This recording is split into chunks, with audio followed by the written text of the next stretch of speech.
कौन सोच सकता था कि एक साधारण सा दूध का डिब्बा रे के हाथों में आते ही जेल तोड़ने का सबसे बड़ा हथियार बन जाएगा। लेकिन जैसे ही रे ने उस डिब्बे को फाड़ा, उसमें से एक पतली चमकदार प्लास्टिक की शीट बाहर निकली। मौका मिलते ही उसने उस शीट को जेल के गेट पर लगे पासवर्ड लॉक के ऊपर सावधानी से चिपका दिया। जब गार्ड ने पासवर्ड टाइप किया तो उसकी उंगलियों के निशान उस शीट पर साफ छप गए। रे ने एलिमिनेशन मेथड का इस्तेमाल करते हुए जल्द ही सही पासवर्ड का कॉम्बिनेशन ढूंढ निकाला। लेकिन असली चुनौती अभी बाकी थी। गेट के बाहर हाथ कैसे पहुंचाया जाए। रे ने टॉयलेट पेपर को पानी में भिगोकर छोटी छोटी गोलियां बनाई और उनमें टूथपेस्ट मिलाकर एक चिपचिपा मिश्रण तैयार किया। फिर एक बड़ी कागज की शीट में इन्हें लपेटकर उसने एक अनोखा चिपचिपा हथियार बनाया। लेकिन यह सब करने के लिए उसे कैमरे की नजरों से बचना था। रे ने पहले ही गार्ड की दिनचर्या का बारीकी से अध्ययन कर लिया था। हर बार जब गार्ड उसे सेल में बंद करके जाता, वह बाहर सिगरेट पीने और समय बिताने के लिए चला जाता। इस दौरान मॉनिटरिंग रूम 7 मिनट के लिए खाली रहता था। यही रे का सबसे बड़ा मौका था। रे जानता था कि जेल से भागने के लिए 3 चीजें जरूरी है। पहला, गार्ड्स की रूटीन की पूरी जानकारी। दूसरा, जेल के ढांचे का सटीक अंदाजा। और तीसरा, बाहर किसी भरोसेमंद साथी का होना। रे ने पहले 2 चीजों पर पकड़ बना ली थी। उसने जेल के पास एक कमजोर जगह भी ढूंढ निकाली थी, एक फायर स्टेशन जो जेल की दीवार से सटा हुआ था। रे के पास ब्लैक सेल की लोकेशन का भी पता था। सब कुछ दिमाग में सेट करने के बाद उसने अपने प्लान को अमल में लाना शुरू किया। उसने जानबूझकर एक कैदी पर हमला कर उसे घायल कर दिया। जैसा उसने सोचा था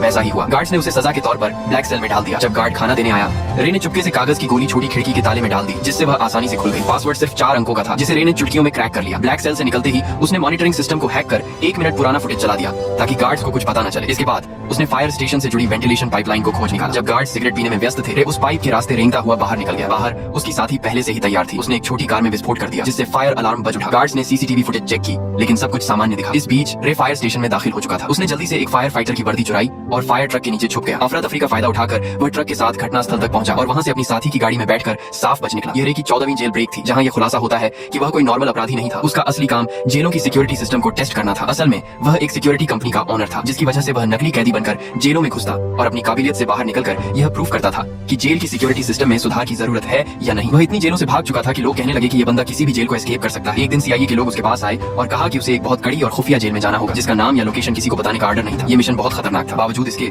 रे मान गया, क्योंकि उसे लाखों डॉलर का यह ऑफर वर्थ इट लगा। कौन जानता था कि पैसा सच में इंसान से कुछ भी करवा सकता है। उन्होंने रे को एक नई पहचान और एक सीक्रेट एग्जिट कोड दिया, जिसका इस्तेमाल वह अगर कुछ गलत हो तो भागने के लिए कर सकता था। जाने से पहले उन्होंने उसके शरीर में एक ट्रैकिंग डिवाइस भी लगाया। जल्दी ही वह दिन आ गया जब उसे जानबूझकर अरेस्ट होना था, लेकिन अचानक कुछ लोगों ने उसे अगवा कर लिया और इलेक्ट्रिक शॉक दे दिया। इससे पहले कि उसे कुछ समझ आता, उन्होंने उसके हाथ से ट्रैकिंग डिवाइस को निकाल दिया और उसे बेहोश कर दिया। जब उसकी आंखें खुली तो उसने खुद को एक अजीब सी जेल में पाया, जिसमें हर रूम कांच का बना हुआ था और वहाँ हर जगह कैमरे थे। उसके आसपास सभी कैदियों को भी ऐसे ही 24 घंटे सुपरविजन में रखा गया था। ये जेल पूरी तरह से हवा में लटकी हुई थी, जिससे कोई भी कैदी जमीन खोदकर भागने का सोच भी न सके। यह देखकर रे को तुरंत समझ आ गया कि वह एक बुरी सिचुएशन में फंस चुका है। वहाँ से जितना जल्दी हो सके निकलने के लिए उसने सीक्रेट कोड बोला। लेकिन जेल का जेलर एक टेढ़े दिमाग का आदमी निकला। उसने बिना कुछ सुने रे को फिर से बंद कर दिया। अब यहाँ ये राज सामने आता है कि जेलर किसी ऐसे आदमी से मिला हुआ था जो रे का दुश्मन था। कुछ देर बाद उसने देखा कि यहाँ के गार्ड्स पूरी तरह से हथियारों से लैस हैं और चेहरे पर काले मास्क लगाकर घूमते हैं। और गार्ड्स की संख्या भी कैदियों से कई ज्यादा थी, जिसकी वजह से उनका जब मन करता वे किसी को भी मारने या पीटने लग जाते। वहीं कैदियों को टॉर्चर करने के लिए एक भयानक कमरा बनाया गया था, जहां अंदर जाते ही तेज रोशनी से आंखें चकाचौंध हो जाती थी। इसके अलावा वहां का तापमान भी बहुत ज्यादा था। लेकिन इसके बावजूद दर्द को सहते हुए रे जैसे तैसे पूरे कमरे की जांच पड़ताल करने लगा। तभी मुआयना करते हुए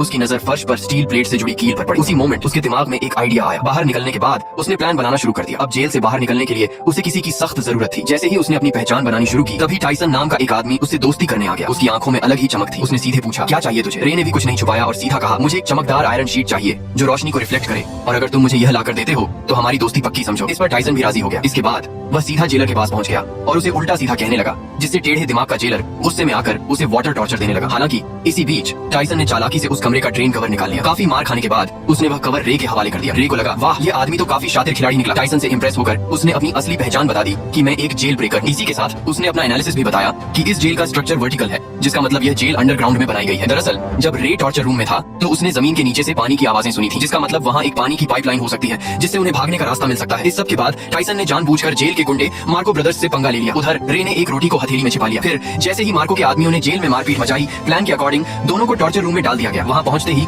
रे ने फौरन ड्रेन कवर निकाला और उसकी रिफ्लेक्शन से कीलों पर फोकस डाला। देखते ही देखते हाई टेम्परेचर की वजह से वे कीलें पिघल कर बाहर निकलने लगी और एक एक करके कुछ ही सेकंडों में उसने सभी को निकाल लिया। फिर उसने रोटी का टुकड़ा मुंह में डालकर टाइसन को इशारा किया ताकि वह गार्ड का ध्यान अपनी तरफ खींचे। इसके बाद टाइसन ने अपना काम शुरू कर दिया, जिससे जेलर का ध्यान उसकी तरफ चला गया। वहीं रे ने तुरंत गीली रोटी को सीसीटीवी कैमरे पर चिपका दिया ताकि अंदर की फुटेज न दिखे। फिर वह फ्लोर से नीचे उतर गया और पाइपलाइन में चढ़ते हुए आगे बढ़ने लगा। लेकिन बदकिस्मती से रास्ते में गलती से एक तार टूट गया, जिससे पानी बाहर आने लगा। आखिरकार जब वह ऊपर पहुंचा तो उसके पैरों तले जमीन खिसक गई, क्योंकि यह जेल जमीन के नीचे नहीं बल्कि समुद्र के बीचों बीच पानी की एक विशालकाय शिप में थी, जहां से भाग पाना नामुमकिन था। इस बीच पानी लीक होकर जेल के अंदर भरने लगा, जिसकी वजह से टॉर्चर रूम के कैदियों को रिहा कर दिया गया। खुशकिस्मती से रे गार्ड्स की नजरों से छिपकर समय पर वापस वापस आकर बच गया। हालांकि दूसरी ओर एक नई मुसीबत उसका इंतजार कर रही थी। दरअसल जेलर को फर्श पर छोड़ी गई कीलें मिल गईं, जिससे वह समझ गया कि रे ने जेल तोड़ने की कोशिश की है। उसके बाद उसने फौरन एक आदमी को कॉल लगाया, जहां यह राज खुला कि रे को इस जेल में फंसाने वाला कोई और नहीं बल्कि उसका बिजनेस पार्टनर लेस्टर निकला, जिसने कंपनी के लालच में आकर यह साजिश रची थी। अब अगले दिन किसे पता था कि रे के ऊपर टॉर्चर के बादल मंडराने लगेंगे। जब जब वह सोने की कोशिश करता, गार्ड्स उसे जगा देते और इसका फायदा उठाकर वह उसे खूब मारते पीटते भी थे। ऐसे ही कई दिन बीत गए। रे पूरा दिन बेहोशी और थकान में रहता। आखिरकार उसकी हालत देखकर गार्ड्स उसे रोज मेडिकल रूम ले जाने लगे। कितने जख्म, कितनी दर्दनाक यादें, कितनी टूटी उम्मीदें, फिर भी वह अपनी लड़ाई लड़ता रहा। डॉक्टर भी उसे देखकर दंग हो जाता था। कुछ दिनों के बाद टॉर्चर का सिलसिला खत्म हो गया और उसने फिर से प्लान बनाना शुरू कर दिया। दरअसल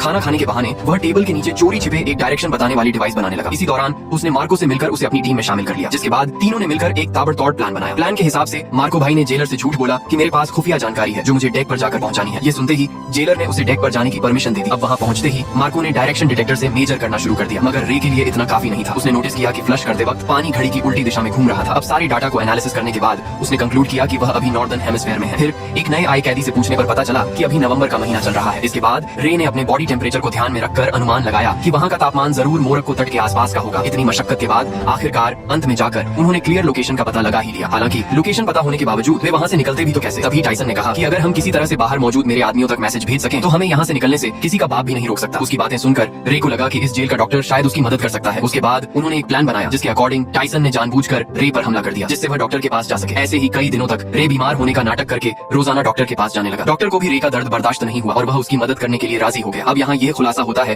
कि दरअसल डॉक्टर भी यहाँ उम्र कैद की सजा काट रहा था, इसलिए उसने रे को उसके परिवार से मिलाने का वादा किया। जिसके बाद उसने गुप्त रूप से रे का मैसेज टाइसन के आदमियों को भेज दिया। सारी तैयारी हो चुकी थी। तभी रात को जेलर ने देखा कि रे दीवार पर कुछ टैप कर रहा है। असल में यह मोर्स कोड था और जब जेलर ने इसे डिकोड किया तो लिखा मिला कि कल सुबह सी ब्लॉक में दंगा होने वाला है। यह देखकर जेलर के पसीने छूटने लगे। उसने तुरंत सी ब्लॉक में 3 गुना सिक्योरिटी बढ़ा दी। अब उसे कौन बताए कि यह तो रे का मास्टर स्ट्रोक था। असली दंगा तो उसके अपने ब्लॉक में होने वाला था, जहाँ सिर्फ 2 गार्ड्स ही बचे थे। अब जल्दी ही अगली सुबह 2 गैंग्स आपस में भिड़ जाते हैं। इस हंगामे का फायदा उठाकर रे, टाइसन और मार्को वहाँ से भाग निकलते हैं। तभी भागते भागते रे कैमरे के सामने आकर जेलर को चिढ़ाता है। गुस्से में आकर जेलर सभी गेट्स को बंद करवा देता है। फिर तीनों पाइपलाइन के रास्ते से जेल की छत की तरफ चढ़ते हैं। जब वे डेक के बिल्कुल पास पहुंचते हैं तो उनका रास्ता एक इलेक्ट्रॉनिक गेट से बंद हो जाता है, जिसे खोलने का बस एक ही रास्ता था कि पूरी जेल का पावर ऑफ कर देना। इस जोखिम भरे काम से सबको वापस पकड़ा जा सकता था। वहीं दूसरी तरफ जेलर ने मोशन डिटेक्टर के जरिए उनकी लोकेशन ट्रेस कर ली और फिर सारे गार्ड्स उनके पीछे लग गए। तभी भागने के दौरान मार्को को गोली लग जाती है। वह समझ जाता है कि उसका जिंदा बचना अब मुश्किल है, इसलिए वह अपने साथियों को भागने को कहता है और अकेले गार्ड्स को रोकता है। जैसे तैसे रे नीचे पावर रूम तक पहुंचकर पूरे शिप का पावर ऑफ कर देता है और ऊपर गेट खुलते ही टाइसन तुरंत डेक तक पहुंच जाता है। खुशकिस्मती से